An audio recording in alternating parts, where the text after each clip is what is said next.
Good evening, ladies and gentlemen, and welcome to the Friday night edition of Student Loan Justice, the live stream. It is Friday, August 14th, 2020. My name is Alan Collins. We are studentloanjustice.org. We're the oldest, largest, and pretty much only citizens group actually fighting for student loan justice. Been around for 15 years, been featured on 60 Minutes, New York Times, Los Angeles Times, NPR, PBS, Vice News, Rolling Stone, Fox News, Newsmax, MSNBC, CNBC, many other places, Coast to Coast Radio. We have been fighting this battle for 15 years, folks. For the first 15 years, we very moderately were fighting only for the return of bankruptcy protections to student loans. Well, now it's kind of too late for that. This lending system is now failed. It's done. It's toast. Put a fork in it. The default rate we now know for 2004 students is, they say 40%, but actually it's greater than 40%. The way that study was done was skewed a little low. We also know that and this is all before the coronavirus crisis, and by the way, 2004 students were only borrowing 1/3 of what students are borrowing today. So, failed lending system. But even before the coronavirus crisis a few months ago, the former director of the federal student aid program, the guy who ran the federal student loan program, told me that 80% of all federal student loan borrowers would never be able to repay their loans. So folks, if you found us through the petition, welcome. Welcome. We're very glad you found us, no matter how you found us. What took you so long? We are really the only group fighting at this point for student loan cancellation. We started, and I'll explain that a little more in a minute. We started a petition in March calling for the president to issue an executive order. Now, whether it's Donald Trump or the next president, doesn't matter. The president to do an executive order canceling student loans. Turns out that the president has full executive authority to do this, and he could do it without needing to raise one dime in tax money and without adding one penny to the national debt. That's very important. There are other loan cancellation proposals out there floating around. And all of them, 100% of them, require raising a tremendous amount of money from Congress through taxpayer dollars to pay for loan cancellation. Now, folks, I am here to tell you, we've been doing this for a long time. And I can tell you that any plan that calls on Congress to raise $1, $2, or more trillion dollars to pay for loan cancellation is doomed to fail. It will never work. Frankly, it's just not very serious. And here's why. The taxpayers already paid for 85% of all student loan debt. In other words, all federally owned student loans were already paid for by the taxpayer many, many years ago. They don't need to pay twice. See, the problem here is that all the other loan cancellation proposals are coming from Congress, and they require a congressional action to make happen. Well, there is a rule in Congress, the pay-go rule, where if you pass a law that costs the taxpayers anything, the requirement is to pay for it. Well, like I said, that's nonsense. In the case of federal student loans, that's nonsense for the reasons that I mentioned. The taxpayers already paid for these loans. They do not need to pay twice. But okay, Congress is chained to this nonsense pay-go rule. And so that's what we're going to get from Congress. Congress will never pass that sort of legislation. Anything they might pass, and they probably will pass something, and it'll say loan cancellation in the title, it will be a bureaucratic nightmare. Well, first of all, it will be limited. And indeed, what we're seeing from Joe Biden, for example, is up to $10,000 loan cancellation. From Elizabeth Warren, up to $50,000 loan cancellation. And oh, by the way, there's going to be means testing. There's going to be an application. You're going to have to jump through all sorts of red tape for that to happen. Hey, Eric Peters is here. By the way, if you have any questions or comments as we go forward, please throw them out. I'd much rather respond to you in situ than be talking head up here. But just to finish the point, anything that Congress might pass will be a weak, lame facade, a cheap imitation of whatever was originally intended. So up to $10,000 with strings attached, bureaucracy, blah, blah, blah. But the most important thing I'm here to tell you tonight is that any loan cancellation program that Congress will pass will be administered by the Department of Education. And folks, we've been doing this for many, many years. And I can tell you, the Department of Education has no desire, no intentions of canceling any loans. This is true now under Betsy DeVos, where we're seeing the success rate for the Public Service Loan Forgiveness Program as just one example of quite a few. 0.8% of the people who thought they were getting public service loan forgiveness actually are. The Department of Education has found a way to disqualify the overwhelming majority from that particular loan cancellation program. So we cannot count on Congress to pass a loan cancellation law that works. Public service loan forgiveness is a great example. And this has gone on way before Betsy DeVos and Donald Trump. In fact, it's gone on way before Barack Obama and Joe Biden. The Department of Education does not have the DNA to actually fight for students and do what's right by the students, by the borrowers. They do not. They have certainly not in the past 15 years that I've been studying this program have that DNA. They look instead for ways to make, scrape, suck every dollar they can out of the borrowers. It is just completely against their grain to actually cancel loans. And I can give many examples. Borrower defense to repayment, for example, where students were lied to by their colleges. By rule, they should have had those loans canceled. But the Department of Education has found a way to deny loan cancellation for probably even more than 99% of the people who were lied to and should have gotten their loans forgiven. So folks, every other loan cancellation plan is crap. The president can cancel these loans with the stroke of a pen. No money would change hands, no taxes need to be raised, nothing added to the national debt, and that is what we are pushing for. We are also pushing for the return of bankruptcy protections to student loans. That lies at the core of this big government, let's say, monstrosity. The lack of bankruptcy protections that exist for every other type of loan lies at the heart of this predatory, unconstitutional lending system that now threatens not millions, not even, well, several million, but actually tens of millions of borrowers. There are 55 million people in the country right now with student loans or co-signed on them. There are 44 million people who have federal student loans. 80% of those are either in default, they're in forbearance, they're delinquent, or they're paying and paying and paying, and their balance is going up. 80%. So if you're freaking out about your student loans, particularly your federal student loans, you are in the majority. And it is at the very root of it is the absence of bankruptcy protections, and I would say also the absence of statutes of limitations that have allowed this big government monstrosity to threaten you and me and so many other people so much. 35 million people who have federal student loans they are in deep trouble. They're just like you. Hey, so Eric Peters is here tonight. Hey, Eric.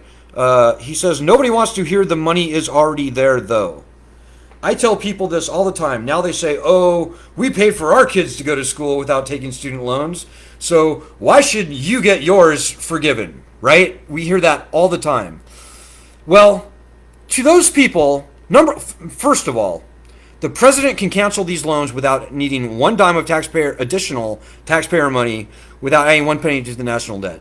Now, of the $1.345 trillion in outstanding federal student loan debt, the vast majority of that, probably $1 trillion maybe even, it's not taxpayer money, it's interest, or it's penalties and fees baked into a new reconsolidated, rehabilitated loan, etc. And by the way, the federal government has been making a massive profit on this lending system for the past 10 years. So of the 1.34, let's say 1.5 trillion in federal student loan outstanding, my guess is that 500 billion or less than a third of that, is actual unpaid principal. And the profits that have been being booked on this federal loan system, certainly since 2010, have been 50, 60, 70 billion dollars a year. So there's a chance, and I could be wrong, maybe there would still be a deficit of a few $100 billion, but there's a chance at least that these loans could be canceled tomorrow, and on balance, in reality, the taxpayer would be breaking even, maybe even in the black. We don't know. But folks, nothing that any conservative or any other hater of ours, and sort of knee-jerk conservatives tend to be the ones who are most vocal, they can say, hey, I paid for my loans, you should have to pay for your loans.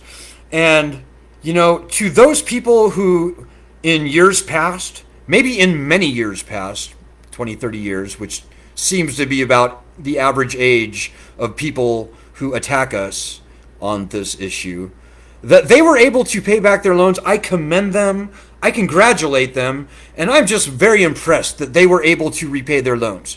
But nothing, not one thing that those people can say, think, do, feel, judge, nothing at all will alter the fact that this here today, in 2020, is a failed lending system where 80% of all borrowers will never be able to repay their loans, period. And, also to those critics of ours who feel, who don't like the thought of student loan borrowers getting their loans forgiven, most of the time, these people they tend to be conservative, nothing wrong with that, but they tend to be. And they tend to hate college students. They turn on the TV and they see these protesters in the streets, these snowflakes, and these people who are just obvious idiots, according to them. And they're like, we should shovel your nose in shit. I just don't like snowflakes. I don't like them. And I understand that position. But as I said, no matter how they may think or feel, this is indeed a failed lending system. And to that, I would add, of all student borrowers out there, somewhere between 60 and 65% of those people identify themselves as being either Republican or independent. The number of people who identify as being Democrats in that pool is way less than half. And to those people, I would also say, in wagging your finger at the borrowers, in bashing the borrowers, the only thing that achieves is the perpetuation of this big government lending monstrosity. This lending system is used to fund the colleges. Now, the people that say what you bring up, Eric, they also kind of generally tend to not like that the colleges are indoctrinating our kids with socialist propaganda, communist propaganda even. And maybe they are. I don't know. I don't really care. But I do know that these people hate that. And I do know that these people, by wagging their fingers at us, the victims of this unconstitutional, predatory lending monstrosity, some of the profits of which, by the way, are used to fund programs including Obamacare, which again, most people that wag their fingers at borrowers don't like Obamacare.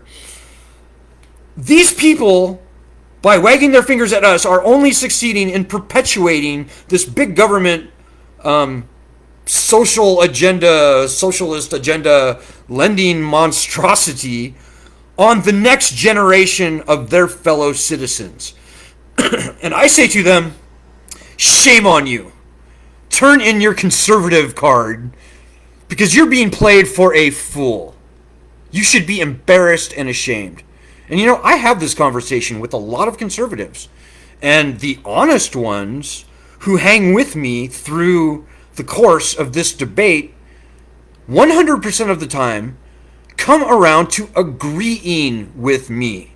Now, whether you're conservative or liberal, and we are a strictly nonpartisan group, as I said, 40% of our borrowers identify as being independent. 25 or 20% identify as Republican. 35% identify as Democrat. So we are the widest tent you can imagine. We are very glad to have Democrats, Republicans, and everywhere in between on this group. But regardless of your party affiliation, or maybe you have no affiliation, that's kind of where I lie. But anyways, hey, what's up, Michael Jacobs? And as I said, if you have any questions or comments going along, I'm very happy to respond to them in situ. Regardless of your political stripes, folks, this is indeed a big government monstrosity. The federal government owns 85% of all federal student loans. 80% of all borrowers will never be able to repay those loans. And the Department of Education is a terrible actor in all of this. They want nothing more than to perpetuate the status quo. The Founding Fathers called for uniform bankruptcy laws ahead of the power to declare war, ahead of the power to raise an army in the Constitution. Not the Bill of Rights, the Constitution itself. Because they knew that something like this student loan monstrosity could happen. This is tyranny. This is the same kind of stuff that King George and his men played on the early settlers, the Founding Fathers of this country. And this is bankruptcy rights is exactly what's been taken away from student loans. And behind the scenes, the Department of Education, its staff, its unelected, unappointed bureaucrats, and the lobbyists all around them, they fight tooth and nail to keep bankruptcy gone from student loans. And I'd be happy to expound on that, but in the interest of time, let me just say that as a fact. And please believe it, because I don't lie. I tell the truth as best as I can discern it. And one very strong truth that we have discerned over the years is that the Department of Education absolutely loves this predatory lending system. They want no changes.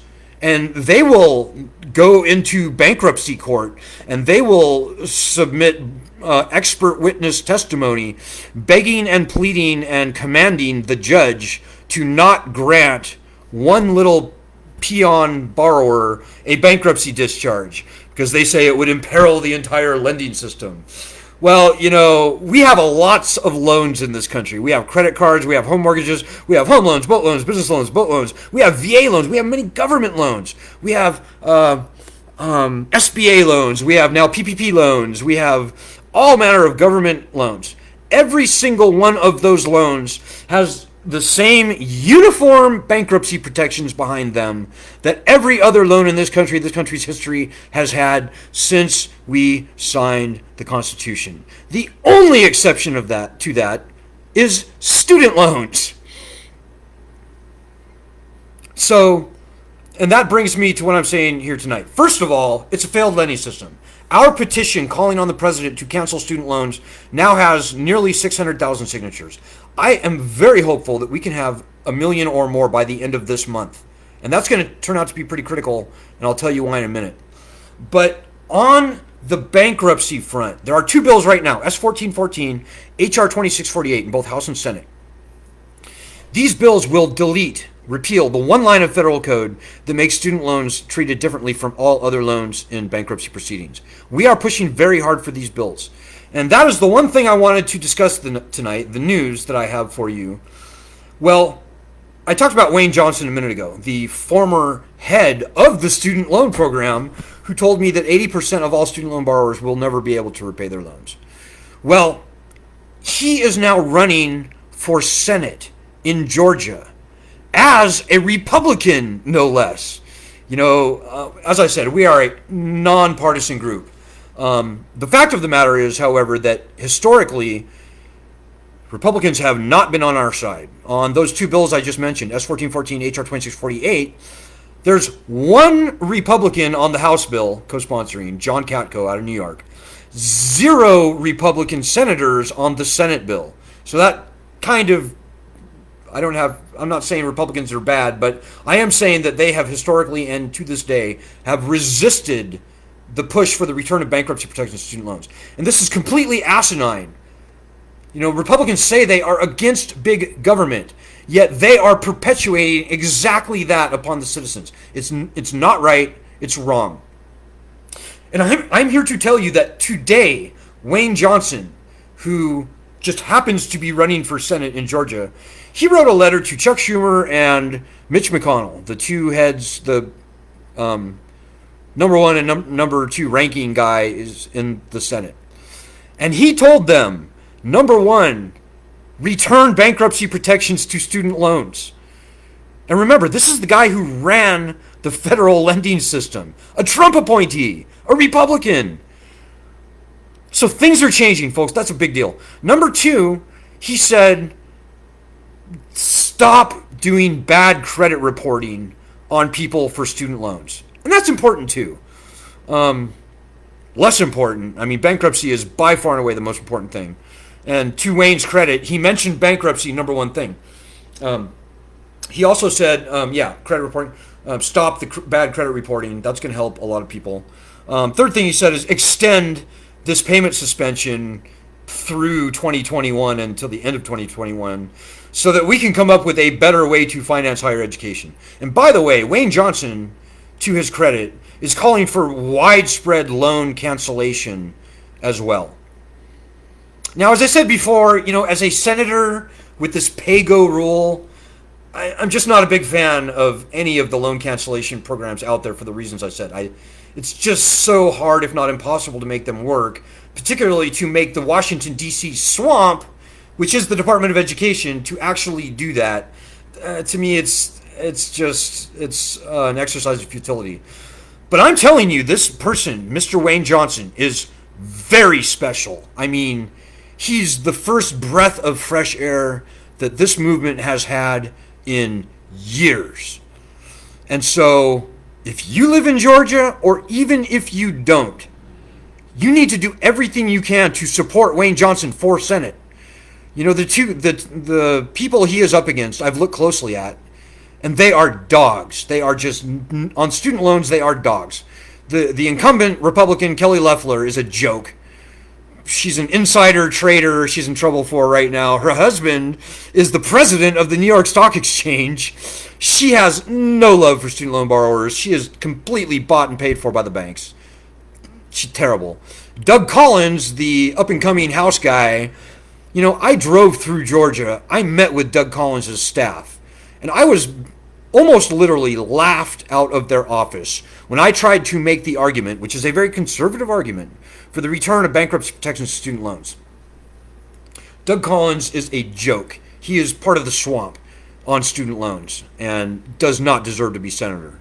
The Democrats in the race, the one that I looked at, he's nowhere. He's MIA. He does not have one word to say. He's never said one word about student loans as a policy matter. He has no agenda. I don't know what he's doing, but he certainly doesn't deserve your vote if you care at all about student loan justice. I know a lot of the Democrats are out there, blue no matter who. No, folks. I would beg you, certainly on this particular Senate race, to forget about party. You could be a dyed-in-the-wool Democrat. If you care about student loan justice, it is absolutely critical that Wayne Johnson gets your support and your strong support. If blue no matter who, no. You know, we've been burned by strongly endorsing the Democrats in the past. In 2006, the Democrats won the House, they won the Senate. They had essentially a super majority. And yet they did nothing on student loans. There was an amendment to a bill that would have returned bankruptcy protections to private student loans, which was not huge, but it wasn't nothing. And the blue dog Democrats were lobbied by the banks, and they stepped up and they killed this amendment. That was with a Democratic super majority. You know, Obama came in and he had a little while, a year or so, of having this super majority. He did nothing. Under Obama, and I voted for Obama twice, by the way. I'm a registered Democrat. But I'm just saying, under Obama, nearly $1 trillion was added to the nation's student debt tab.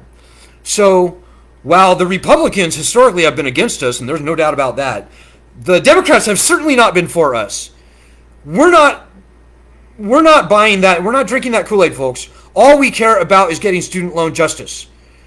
And this Republican, Wayne Johnson, you can go to his website, johnsonsenate.com.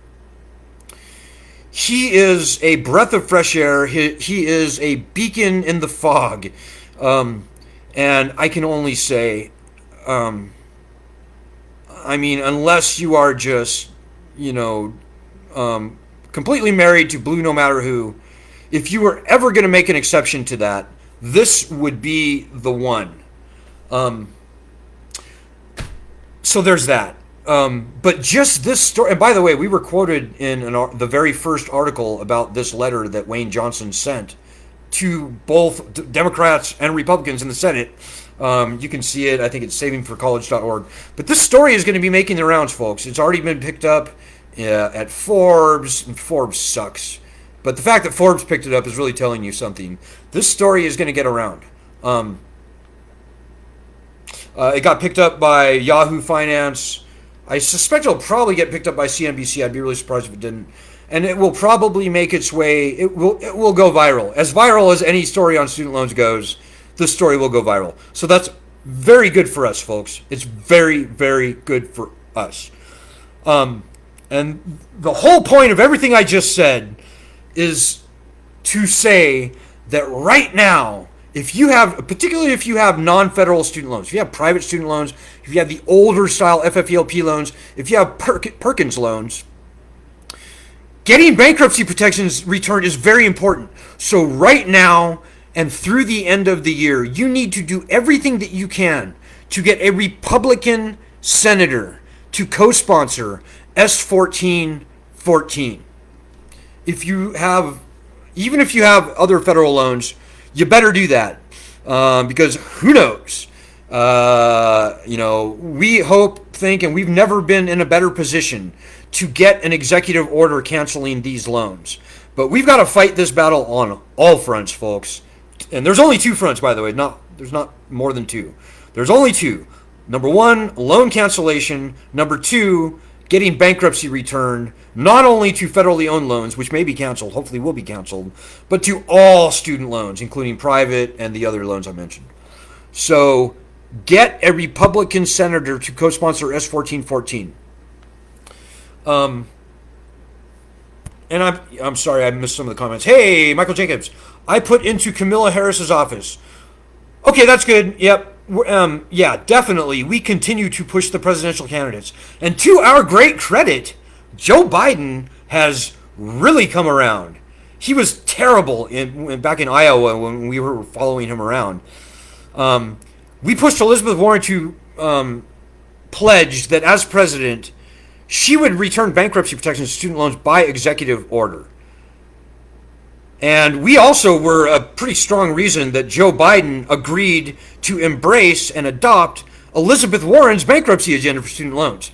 The one thing Joe Biden has not done yet, and this is the one thing that we need Joe Biden to do in order for us to endorse him, is he needs to, like Elizabeth Warren did, make that very same pledge that he, Joe Biden, as president, will issue an executive order returning bankruptcy protections to student loans.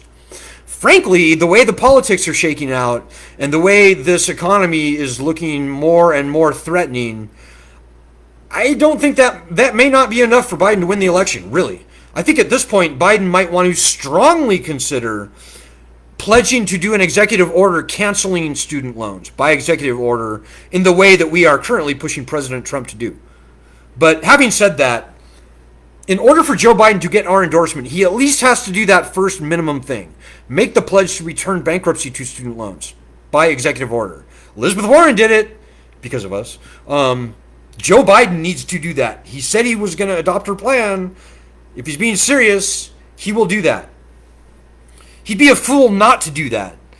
You know, if he doesn't do that, not only will we not endorse him, a lot of people just aren't going to vote for him because they don't believe him, and they shouldn't. We need to see that in writing from Joe Biden for us to endorse him. You know, we will very happily, come election time, endorse the Green Party. Who knows? Maybe the Libertarian Party, if they come our way on the bankruptcy issue for student loans. We will do that loudly and proudly, and a lot of people will vote that way.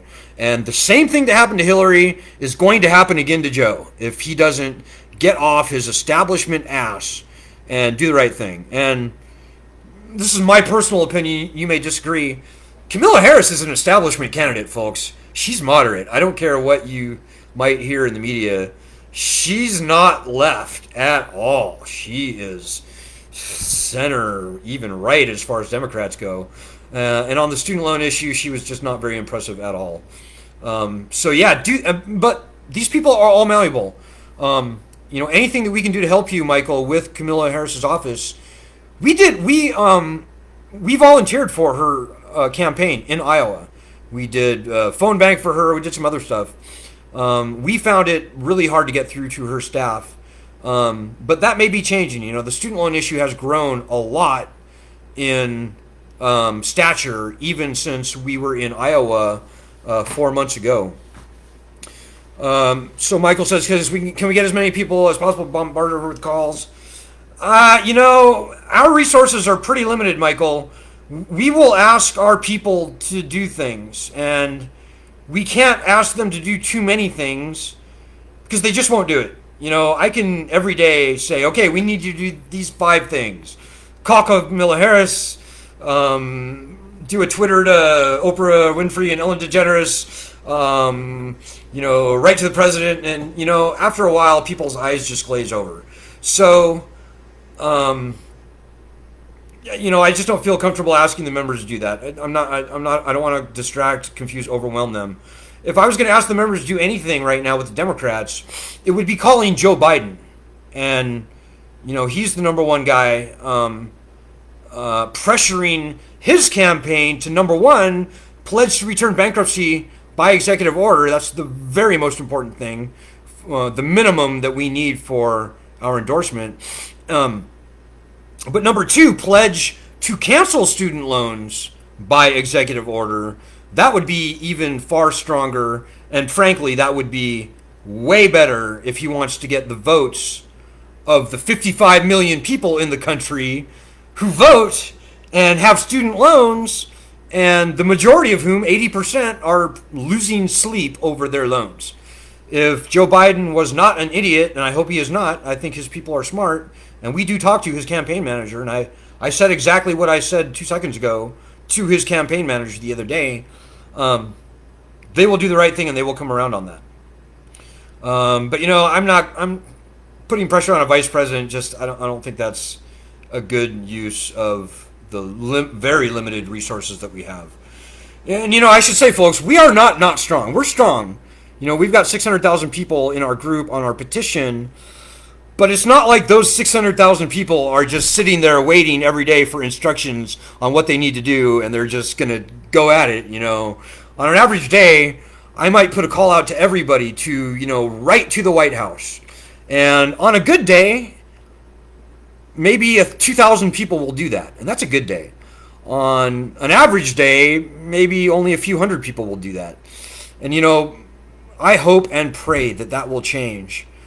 And the more people start realizing that this problem is only going to get solved when they put the work in, I think that will change. But as a practical matter, we need to keep it to a few requests. Every day I can request everybody do pretty much one thing, one simple thing. And any more than that, you're really starting to test the limits of our members. That's just the reality. So, hey folks, I've already gone for 34 minutes now. That's way longer than I was planning on. But I hope the key messages tonight really sank in with you. Wayne Johnson, Senate. JohnsonSenate.com. He is a breath of fresh air from the Republicans. We need to do everything we can to support him, particularly if you live in Georgia. S1414. We need a Republican senator to co-sponsor this bill. Right now, they may actually do that because of this letter that Wayne Johnson just wrote. This letter that we're going to be seeing in the media for the next news cycle, for the next 3, 4, 5 days, or maybe more. But again, to me, right now, with 60 days left before people are starting to vote, we need to do everything we can to push the living daylights out of our petition, which you can see there or there. So, support Wayne. 3 things. Support Wayne Johnson, Republican co-sponsor on S1414. And last and probably most, not least, but most, do everything you can to push the crap out of that petition. Contacting a news organization, just sending them an email saying, hey, you should report on this petition. That is very helpful. We need more press coverage. We've already been on Fox News. We've been on Coast to Coast. We've been on Minneapolis Progressive Radio. We would love to talk to any and all media, from Rush Limbaugh to Rachel Maddow and everywhere in between. That helps. So, folks, with that, I will bid you good evening. As events warrant, I will be doing maybe a live stream Saturday, probably a live stream on Sunday, definitely a live stream on Monday. Ed will be back on Tuesday. And by the way, you can find us on YouTube. If you say Student Loan Justice YouTube, I think you can pretty easily find our channel. You can look at all of our past live streams there. And by the way, subscribe to that channel. Well, I think tonight I would be surprised if even 300 people wind up watching this Facebook live stream on Facebook. It turns out that thousands of people are actually watching this live stream after the fact on YouTube. So that's a good thing. The next 2 months are critical, folks. These are your loans. This is your problem. And in the immortal words of Benjamin Franklin, I will just simply say, these are your loans. This is your problem. He didn't say that. What he did say is, hang together and we can win this, lest we all hang separately. There's no reason to suffer in silence. We are the majority. Up to this point, silent majority. But let's make that change, and that change begins with you. You, right there. Right there, you.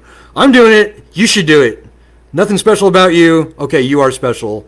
But the thing that makes you most special is that you have it in your power to completely solve this problem. It only takes one senator co-sponsoring S1414. You could be the one person that writes that one message that gets that one senator to do that. You could be the one person that writes that one message to the White House that gets President Trump to actually cancel these loans.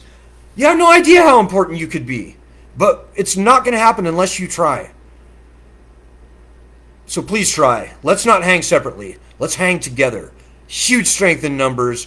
I cannot be more optimistic than right now here as I am today. Let's get this done, shall we? Good luck. Keep us posted as to your progress. If we can help, let us know. We will help any way we can. Godspeed. God bless. And have a great weekend.